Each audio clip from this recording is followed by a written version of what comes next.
우리가 하나님의 말씀 보겠습니다. 하나님께서 오늘 우리에게 주신 말씀은 사도행전 6장 말씀입니다.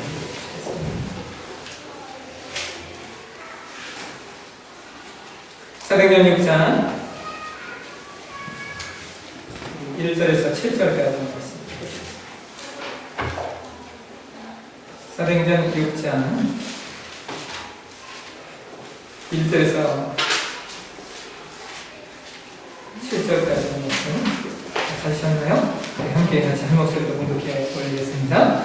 그때 세자가 당황하였는데 헤라파 유대인들이 자기의 과부들이 매일의 구제에 빠짐으로 히브리파 사람을 원망하니 여기서가 모든 자를 불렀는데 우리가 하나님의 말씀을 들춰놓고 적들을 일삼는 것이 마땅하지 아니하니 형제들아 너희 가운데서 성령과 지혜가 충만하여 칭찬받는 사람 7을 택하라. 우리가 그 일을 그들에게 맡기고 우리는 오로지 기도하는 일과 말씀 사역에 힘쓰리라 하니 온 우리가 이 말을 기뻐하여 믿음과 성령이 충만한 사람 스데반과 또 빌립과 프로고로와 니가노와 디모노와 바메나와 유대교에 있게 했던 안디옥 사람 디볼라를 택하여 사도들 앞에 세우니 사도들이 기도하고 그들에게 안수하니라.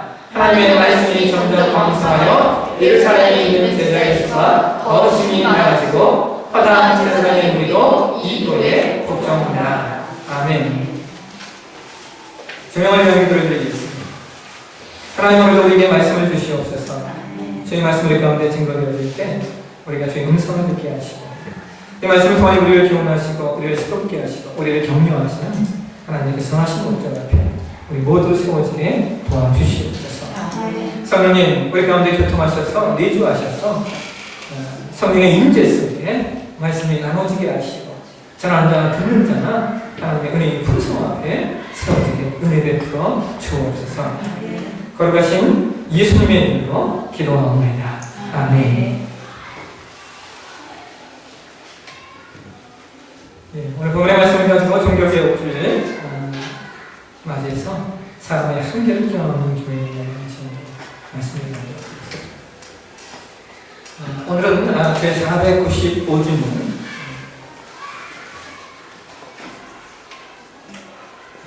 495주년 종교개혁주의로 지킵니다. 종교개혁이 시작된 날짜는 1917년 10월 31일입니다. 마틴 루터가 비텐베르크 성당에 정용해 95개조 단방을 붙이기 시작하면서 이것이 종교개혁의 원년이 됩니다. 지난주 수요일에 우리가 종교개혁 시간을 통하여 말씀을 들었듯이 종교개혁은 당시 하나님의 말씀을 따라 정치적으로 절대 권력을 가지고 있었던 로마 교회에 대한 순수한 하나님의 말씀에 입각한 저항이었습니다. 종교개혁이 형성될 때 가톨릭 교회는 개신교도들을 향하여 프로테스탄트라고 불렀습니다.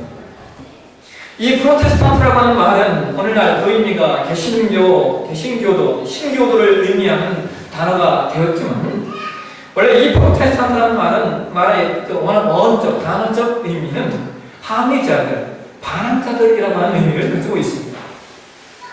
그러니까 가톨릭 교회가 부를 때 개신교는 항의자들이요 반항자들이었던 것입니다. 그런데 여러분 재밌는 것은 16세기에 일어난 이 종교개혁의 모습과 똑같은 형태의 한 개혁이 1세기에도 있었습니다. 그것은 바로 유대교인들, 유대교도들이 바라보는 기독교인들이 바로 그 모습인 것입니다. 당시 유대교 신앙을 하는 분들이 바라보는 기독교는 16세기에 가톨릭이 바라보는 개신교와 똑같은 의미를 가지고 있었습니다. 우리가 사도행전 11장 19절 이하에 보시면 스데반 집사의 일로 말미암아 예루살렘 교회의 핍박이 일어납니다. 그러니까 성도들이 그 핍박을 피하여서 흩어져서 교회를 신앙생활을 하다가 흩어진 곳에서 교회를 세웠는데 그 교회가 바로 안디옥 교회입니다. 이 안디옥 교회 성도들이 처음에는 유대인에게만 복음을 전하다가 나중에는 이방인들에게도 복음을 전합니다. 성경은 사도행전 11장 21절에 주의 손이 그들과 함께 하심에 수많은 사람들이 믿고 주께 돌아왔더라 라고 말씀하고 있습니다. 그래서 22절에 안디옥 교회가 막 성장하니까 예루살렘 교회가 그 모습을 보고 그 교회에 바나바를 파송합니다. 바나바가 파송받아서 그 모습을 보고 기뻐하면서 다시 한번 사울, 즉 바울을 다시 청빙해서 바울과 바나바가 함께 안디옥 교회에 말씀을 가르칩니다. 그렇게 바나바와 바울에게 가르침을 받은 제자들이 이렇게 불려지게 됩니다. 우리 함께 한번 사도행전 11장 26절 말씀을 같이 한번 읽겠습니다. 시작. 만남에 안디옥에 데리고 와서 둘이 교회에 1년간 모여서 큰 무리를 가르쳤고 제자들이 안디옥에서 비로소 그리스도인이라 일컬음을 받게 되었다. 여러분, 여기 일컬음을 받게 되었다라는 말은 다른 사람들이 그들을 그렇게 불렀다는 말입니다. 그러니까 안디옥 교회 성도들을 보면서 다른 사람들이 너희는 그리스도인이냐, 여러분 이 그리스도인이라는 말이 영어에 크리스찬이라는 말이잖아요. 크리스찬. 그러니까 어이 크리스찬하고 불렀다는 이야기입니다. 근데 여러분 그 당시 배경을 연구하는 그 학자들에 의하면 사실상 이 크리스찬이라는 표현이 지금 우리가 듣기에는 대단히 영광스러운 표현인 것 같지만 이 표현은 당시 사람들이 다소 경멸적인 의미로 사용하던 말이라는 겁니다. 여러분 똑같습니다. 11세기 가톨릭 교회가 개혁을 진행하는 사람들에게 어이 반항자들 프로테스탄트라고 불렀던 표현이나 1세기의 세상 사람들이 저것들은 크리스찬이야 라고 불렀던 의미나 그 표현이 똑같은 의미라는 겁니다.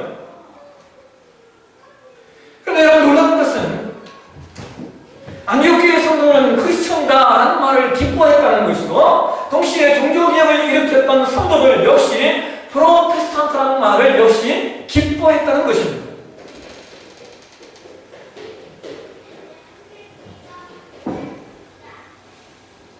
제가 필리핀에 있을 때 여러분 필리핀은 가톨릭이 한 80% 이상입니다. 그러니까 필리핀은 가톨릭 국가입니다.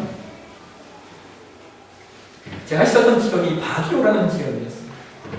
그 로선 섬이 있는 바기오라는 지역이에요. 지대가 되게 높은 지대예요. 그러다 보니까 필리핀이 더운 나라지 않습니까? 근데 필리핀이 제가 있었던 바기오라는 지역은 사계절이 가을 날씨예요. 그러니까 여러분 얼마나 살기가 좋습니까? 제가 필리핀에 있을 때 생각해보면 옷을 몇 벌 갖고 있지 않았어요. 그냥 다 날씨가 똑같으니까 굳이 옷을 갈아입어야 될 필요도 없고. 근데 사람 살기에는 좋은 것 같습니다. 근데 이제 그 지역에 한 문제가 뭐냐면 워낙 높은 지대다 보니까 고산증이 있어요. 사람마다 이 고산 증세가 오는 게 약간 다른데 저는 하여간 한 달에 한 번씩 주기적으로 이 고산증 때문에 고생을 했던 것 같아요. 그러니까 제가 고생을 하니까 목사님들이 그러는 거예요. 목사님 한 달에 한 번 정도는 밑으로 좀 내려가십시오. 그래서 바위에서 1시간 정도만 내려가면 평지가 나오는데 그 평지쯤 가면은 그렇게 한 달에 한 번씩 내려갔다 오면 조금 낫습니다. 그러는 거예요. 그 말을 듣고 그때부터 한 달에 한 번씩은 그냥 이 저지대로 내려갔어요. 내려갔는데 갈 데가 없잖아요. 내려가면. 근데 그 주변에 뭐가 있었냐면 그 핫스프링, 그 온천이 있었어요. 그래서 한 달에 한 번씩은 꼭 온천을 갔어요. 어느 온천을 이렇게 앉아있는데 필리핀 놈이 한 사람이 저한테 제가 한국 사람 같았는가 봐요. 말을 걸어요. 그래서 저한테 이렇게 물었어요. 너 캐톨릭교냐? 아니면 기독교인이냐? 라고 물었어요. 근데 이 사람이 당신 기독교인입니까? 라고 물을 때 당신 크리스찬입니까? 라고 묻지 않고 저한테 이렇게 물었어요. 당신 프로테스탄트입니까? 라고 질문을 했어요. 그래서 제가 저는 프로테스탄트입니다 하고 했더니 이 사람이 깜짝 놀라는 거예요. 그래서 하는 말이 이러는 거예요. 너 프로테스탄트라는 말이 무슨 말인지 아냐? 제가 아는데요? 이 사람 더 놀라는 거예요. 그럼 사람은 이러는 거예요. 내가 지금까지 많은 기독교인들을 만나봤는데 기독교인들에게 너 프로테스탄트냐라고 물어보면 기독교인들이 프로테스탄트라는 말도 모르고 프로테스탄트라는 말의 의미가 뭔지도 모르더라. 너 뭐 하는 놈이냐? 뭐 하는 사람이냐? 저한테 묻는 거예요. 나 베스터다 그랬어요. 그렇구나. 그렇게 넘어갔어요. 근데 여러분 그 사람이 저한테 이렇게 질문을 하는 거예요. 근데 너 그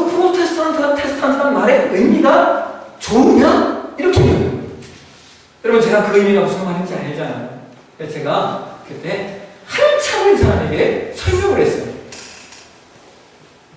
중요한 건 제가 그때 뭐라고 얘기했는지 제가 지금 하나도 기억이 안 나고, 더 중요한 건 그 사람이 내 말을 알아들었는지 못 알아들었는지도 몰라요.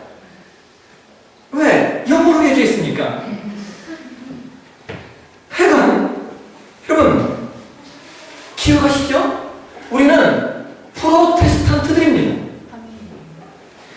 하나님은 없고 인간만 남아있는 그 시대, 하나님의 말씀의 권위는 사라지고 인간의 정치만 남아있던 그 시대, 하나님의 말씀으로 교회가 세워진 것이 아니라 인간의 권력력으로 교회가 세워진 그 시대에 우리는 그것을 저항하며 일어선 하나님의 사람들입니다. 여러분, 우리는 그리스도인입니다. 여러분, 그리스도인이라는 말이 무슨 말인 줄 알아요? 이 그리스도인이라는 말은 작은 메시아, 작은 예수. 이 그리스도인이라는 말은 그리스도에게 속한 자라는 말입니다. 그래서 우리가 나 자신을 나는 크리스천이야라고 말한다면 나 자신의 자랑과 안목과 욕구를 그리스도의 십자가에 묻기로 결정하고,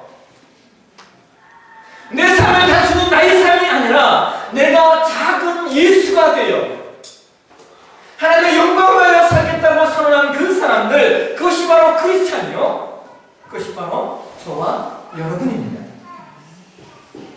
여러분, 종교개혁의 역사를 살펴보면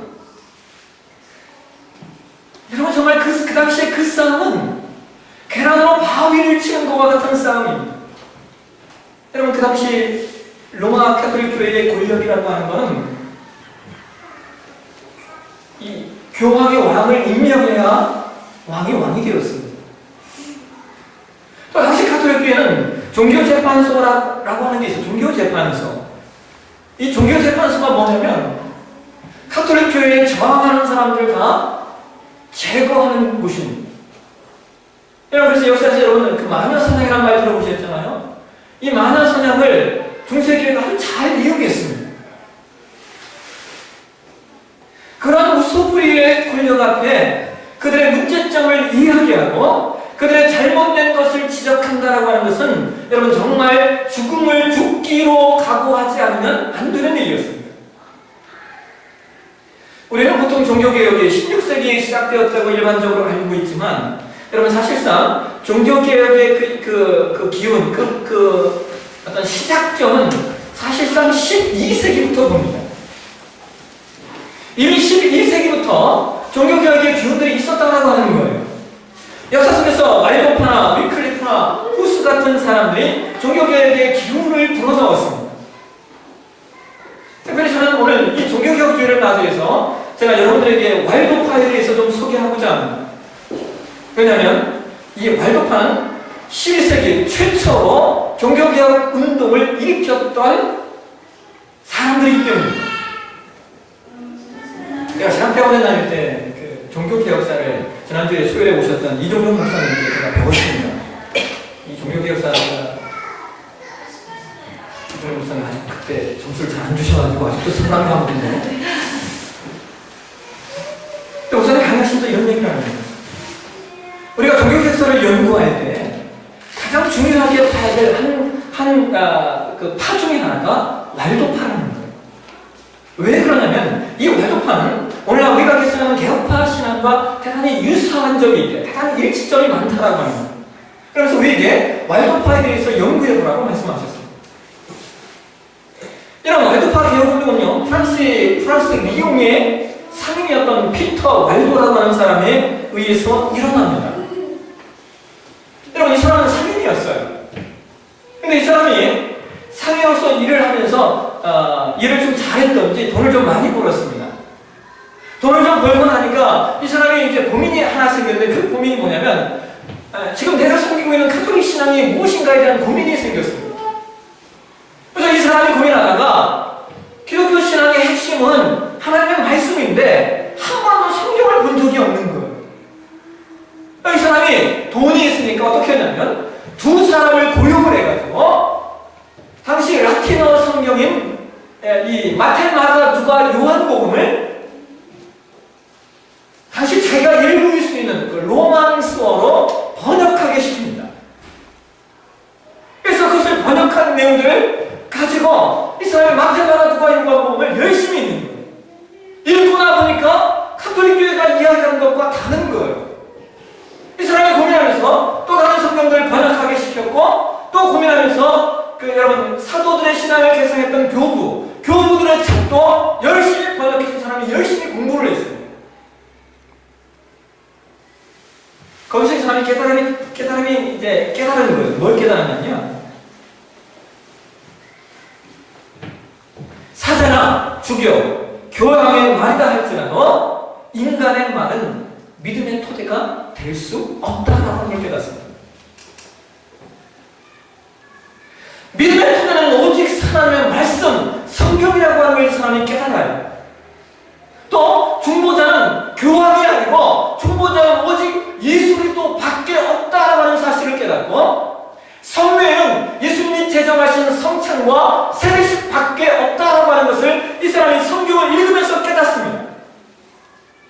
그럼 당시에 가톨릭 교회에 팽배되었던 성자 숭배나 죽은 자를 위한 기도나 연옥을 이 사람이 부정하게 돼요. 이것은 성경이 말하는 내용이 아니다라고 하는 것을 깨닫습니다. 무엇보다 여러분 놀라운 것은요, 이 피터 왈도는 성경을 읽으면서 그리스도의 은혜와 하나님의 사랑이 무엇인지를 깊게 깨달아요. 여러분 그 얘기가 이 사람이 어떻게 행동하는가 하십니까? 자신의 모든 재산을 다 팔아서 가난한 자들에게 다 나눠주고, 그때부터 이 사람은 성경의 복음을 전하기 위해서 이탈리아와 그 다음에 이 프랑스 지역 전역을 돌면서 복음을 전합니다. 자신이 번역한 그 성경을 필사를 떠가지고 사람들에 나눠주면서 복음을 전하는 거예요. 그가 복음을 전하니까 그의 설교와 또 그리고 그가 준 성경 말씀을 사람들이 읽어보니까 거기서 많은 사람들이 깨어나기 시작해요. 그래서 많은 사람들이 이 피터 왈도를 따르게 됩니다.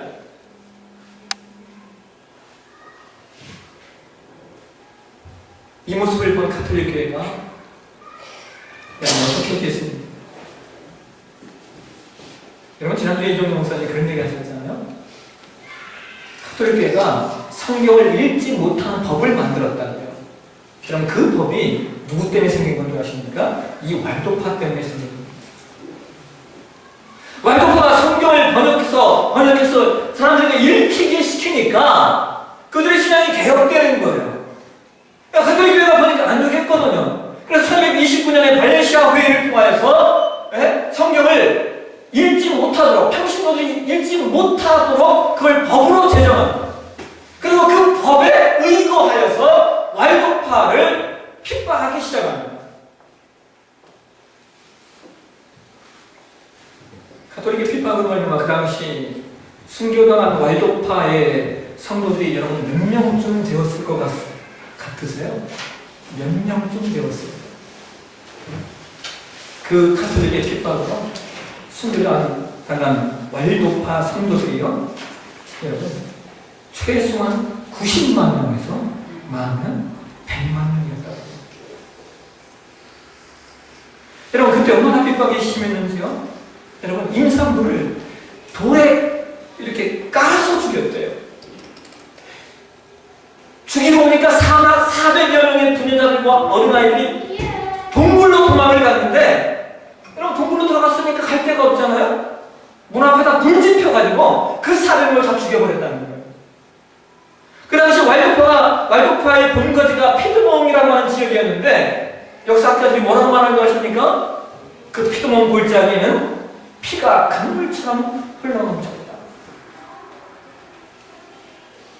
근데 여러분 놀라운 것은요, 이 왈도파가 지금도 존재합니다. 지금도 존재합니다. 당시 워낙 핍박이 거세다 보니까 그들이 알프스 서남쪽 계곡인 그 터린이라고 하는 지역에 숨어 들어갑니다. 거기서 숨어서 이제 그들끼리 신앙생활을 하는 거예요.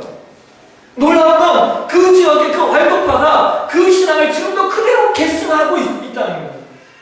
여러분 이탈리아에서 프로테스탄트를 대표하는 단체가 그때 그 숨어 들어갔던 그 사람이 대표적인 단체로 지금도 존재하고 있습니다.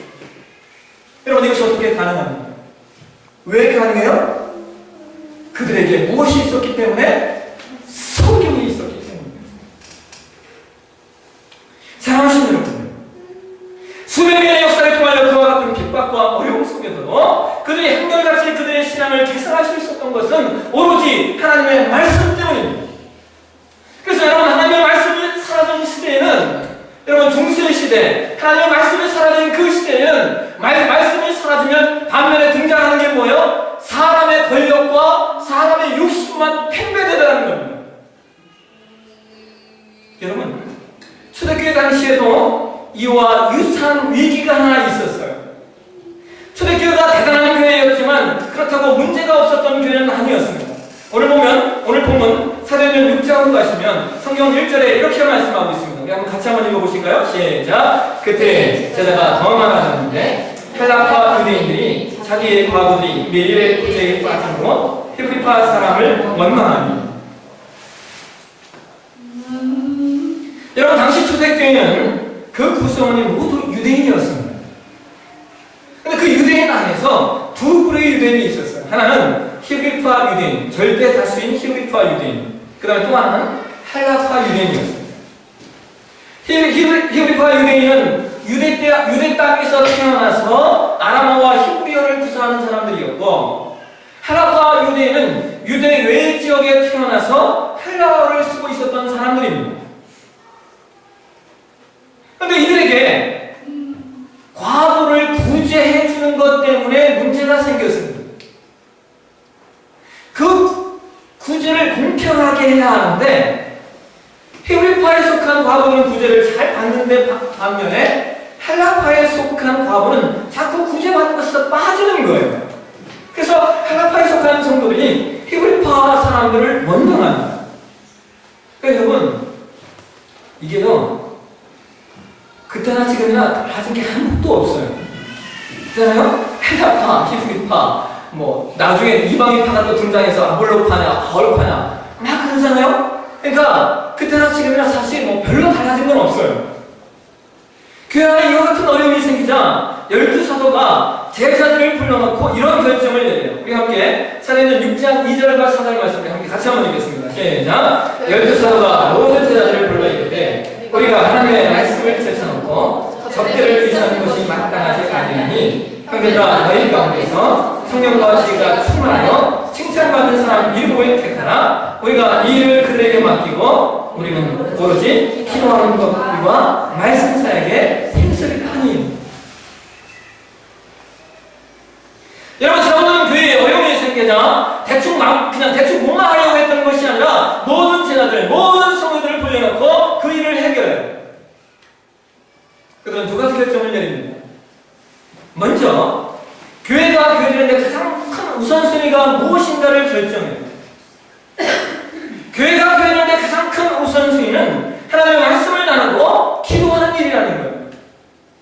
다른 어떤 일이 말씀과 기도 앞에 있을 수 없다라고 하는 겁니다. 그것이 아무리 선한 구제와 봉사의 일일지언정 말입니다. 결국 초대교회는 어려움의 문제를 어떻게 해결했느냐? 다시 말씀과 기도로 돌아갔던 것입니다. 그 다음에 두 번째로 그들이 또 하나 결정하는 것이 뭐냐면 7 집사를 세우는 일입니다. 우리 함께 사도행전 6장 5절과 6절 말씀 한번 보실까요? 우리 한번 같이 한번 읽겠습니다. 시작! 온 무리가 이 말을 기뻐하여 믿음과 성령이 충만한 사람 스데반과 빌립과 브로그와 니가노와 디몬과 바메나와 유대교에 있던 안디옥 사람 니골라를 택하여 사도들 앞에 세우니 사도들이 기도하고 그들에게 안수합니다. 여러분, 초대교회 당시에 초대교회 성도들이 몇 명쯤 되었을 것 같습니다. 상상해 보신 적 있으세요? 예루살렘 교회 성도가 몇 명이나 되었을까요? 사도행전 2장 14절에 성경이 그렇게 말하잖아요. 이날에 신부의 수가 3,000나 되었다. 또 4장 4절에서 그렇게 말씀해요. 말씀을 들은 사람 중에 믿는 자가 많으니 남자의 수가 약 5,000이나 되었다. 그러니까 적어도 초대교회 성도들은 여러분 최소한 10,000명 이상이 되었을 거예요. 왜냐하면 여자의 수와 아이들의 수가 빠져 있으니까 이것들까지 합치면 최소한 10,000명, 몇만 명은 되었을 겁니다. 그 중에서 여러분 7명을 뽑았습니다. 그러니까 여러분 얼마나 심사숙고했겠습니까? 근데 여러분 놀라운 게 뭔지 아십니까? 재밌는 건요, 여러분 이 7사람이 다 어디에 속한 사람인 줄 아십니까? 이게 다 헬라파에 속한 사람들입니다. 이 7 집사가 이름이 다 헬라식 이름이에요. 그러니까 그들이 선택한 7 집사가 절대 다수인 히브리파 사람에서 한 명도 나오지 않고 그 당시 소수였던 헬라파 사람들이 다 나온다라는 이야기예요. 여러분 한번 생각해 보십시오. 여러분 숫자가 압도적으로 많았던 사람들이 히브리파인데 왜 성도에서 헬라파 사람들이 압도적으로 다 모두 선출이 되었을까요? 학자들은 이것을 2가지로 해석해요. 하나는 히브리파 성도들이 자신들의 문제점을 인식하고 의도적으로 헬라파 사람들에게 표를 모아줬다는 거예요. 왜? 자신들이 공평하게 사역을 했어야 되는데 그것을 못한 것에 대한 안타까움을 가지고 표를 몰아줬다는 거예요. 그러니까 또 하나가 뭐냐면 그런 게 아니다. 그런 게 아니라 한번 생각해봐라. 10,000명이 넘는 성도 중에 그걸 어떻게 분별했겠냐? 또 한 사람은 뭐라고 얘기하면 이렇게 얘기해요. 다른 거 보지 않고 믿음과 성령 충만한 것만 봐. 성령 충만한 것만 봤다. 그거 보니까 그렇게 해서 뽑았는데 그게 다 헬라파 사람이라는 거예요. 사랑하시는 저는 이 2가지에서 다 옳다라고 생각해요. 어떤 해석이든지 옳다라고 생각합니다. 왜냐하면 그 모든 것이 초대교회를 초대교회답게 만들었기 때문입니다. 사랑하시는 여러분, 왜 초대교회가 대단한 교회냐? 바로 이와 같은 성숙함의 지체들 속에 있었기 때문이에요. 그들은 극복했어요. 헬라파냐 히브리파냐가 중요한 것이 아니다. 교회에서 가장 중요한 것은 하나님의 말씀이요 기도하는 일이다. 그리고 교회를 위해서 나 자신의 권리와 위치를 내려놓을 수 있고 동시에 가장 교회에서 중요한 건 믿음과 성령에 충만한다라고 하는 사실을 그들 모두와 함께 공유했던 것입니다.